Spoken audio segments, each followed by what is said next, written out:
Here's a home phone, and here's a home phone. They're both reliable and provide unlimited local calls. But that's where the similarities end.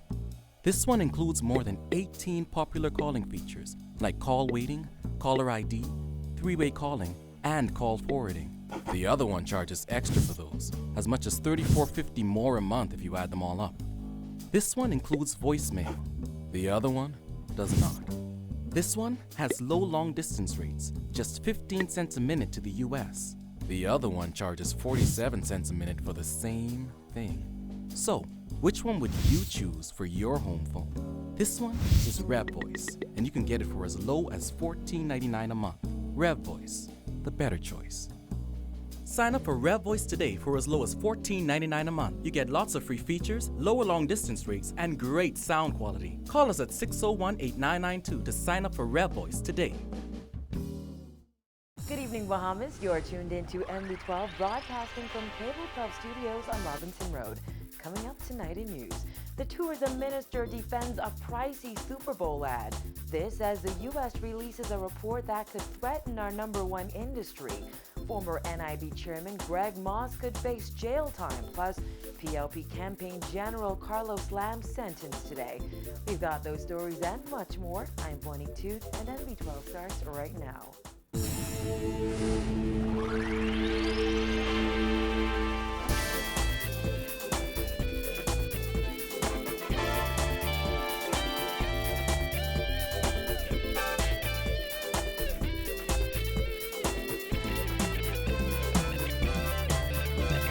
Topping news tonight, the much-hyped debut of the Ministry of Tourism's new television ad during halftime at last night's Super Bowl game has been met with mixed reviews. Some people have questioned whether the Bahamas would see a return on its investment. Christina McNeil sat down with the Minister of Tourism, who explained the concept behind their multi-million-dollar ad campaign and what you can expect to see next.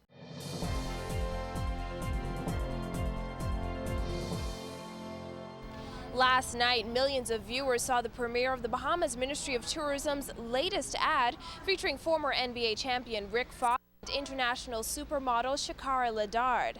And while some have said the ad wasn't what they expected in terms of exposure, Minister of Tourism Obi Wilchcombe says this is just the beginning.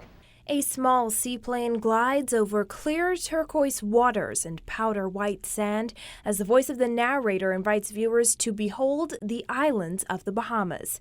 It was the big reveal of the Bahamas' new $15 million 2013 advertising campaign, and one that many Bahamians expected to make major waves for the Bahamas in international markets. Social networking sites were buzzing with news and reviews of the new ad, how much it cost the Bahamas, and how many people actually saw it. Wilchcombe says he's pleased with how the Bahamas made its big debut. I did feel very good about it. I did feel good that we have been getting a tremendous amount of response from it. Today, for instance, more than 11,000 YouTube plays this morning. That's from 350 yesterday afternoon to 11,000, and continuing to grow. We premiered in the Florida market deliberately because we'd lost a lot of that market and we're trying to get it back.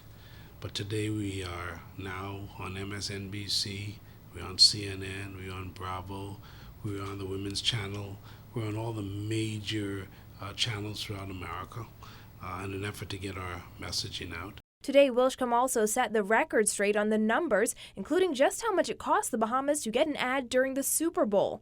Wilchcombe says it cost the Bahamas government $197,000 to air the ad across the state of Florida, which has a population of about 20 million people.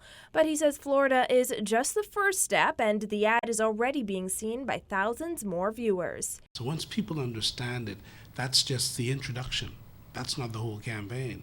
The whole campaign will be drawn over the next several months because it includes billboards, it includes print, it includes Facebook, it includes a number of things that we're going to do that will begin to show why we took this approach as the introduction. And so now we're going out to the Philadelphia market, the New York market, the Atlanta market, the Washington market. We're in all those markets today. And while a number of Bahamians who took to social networks to discuss the ad agreed it was beautifully shot, others appeared disappointed that the culture, cuisine, and history of the islands were not featured.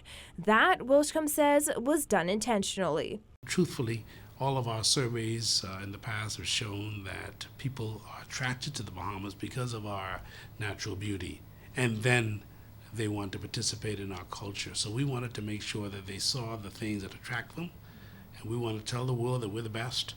And once they come to the Bahamas, then we want them to enjoy the other things. So all this is a part of our rebuilding, rebranding, not only Nassau or Grand Bahama, but the entire Bahamas. About 24 hours after the ad first premiered, it has been tweeted, retweeted, shared, and tagged by Bahamians all over the world.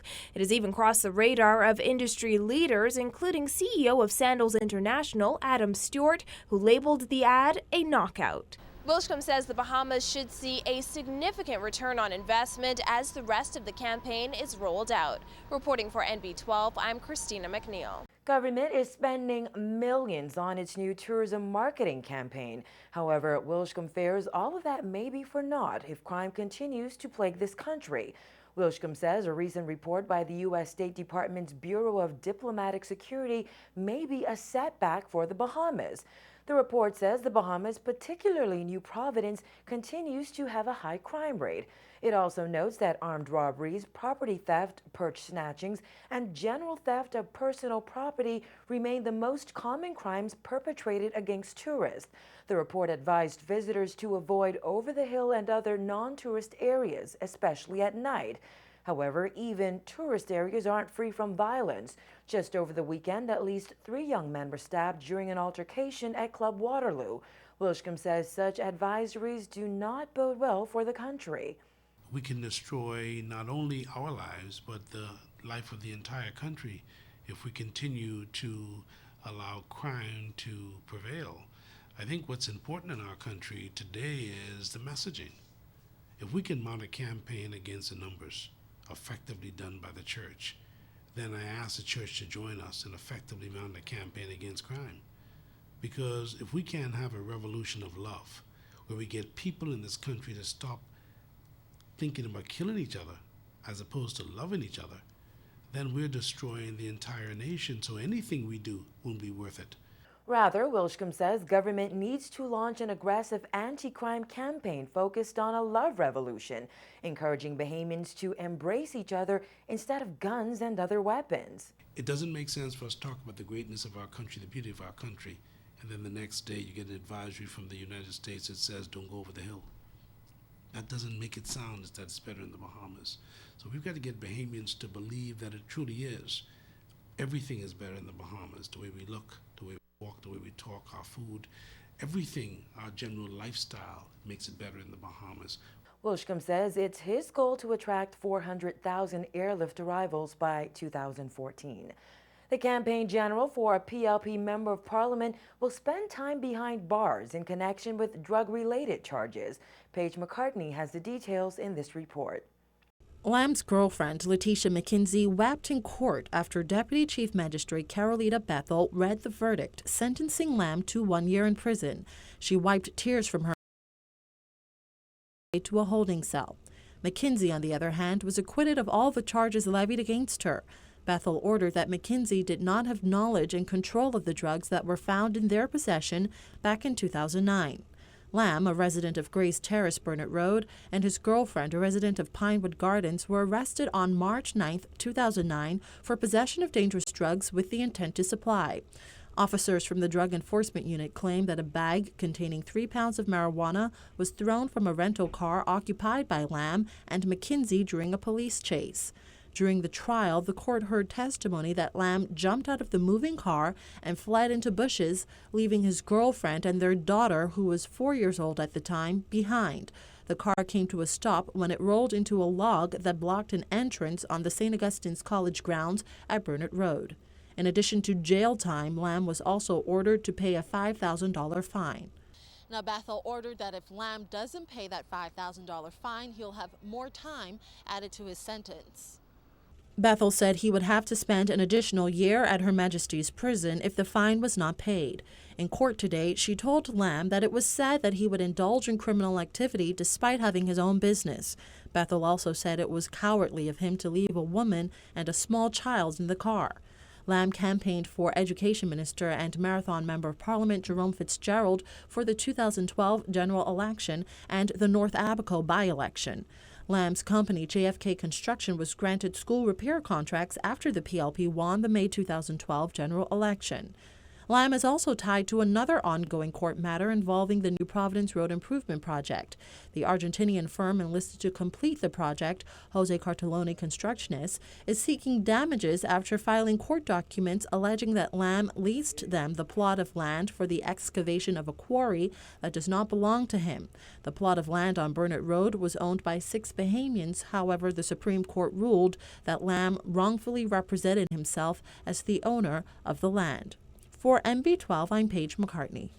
Meanwhile, PLP Marco City MP and former chairman of the National Insurance Board, Greg Moss, could face jail time if Chief Magistrate Sir Michael Barnett determines that he violated a court order which prevents him from repeating damning allegations made against suspended NIB Director Algernon Cargill. Cargill's attorneys filed a court action seeking to have Moss imprisoned after he posted a lengthy press release on social networking site Facebook. They asserted that it contained erroneous and inaccurate allegations.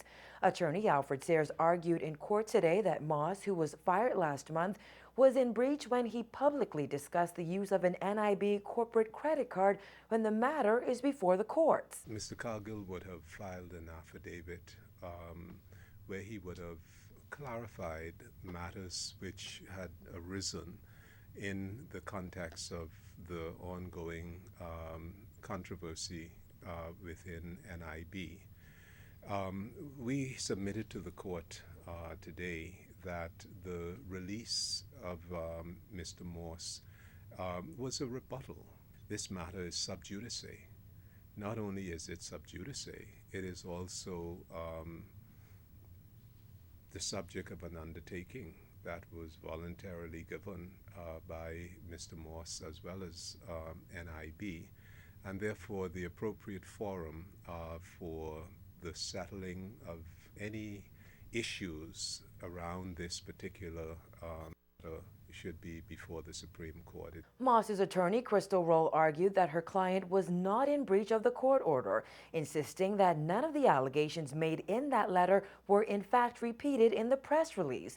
She pointed out that Moss only discussed the use of the credit card in his possession.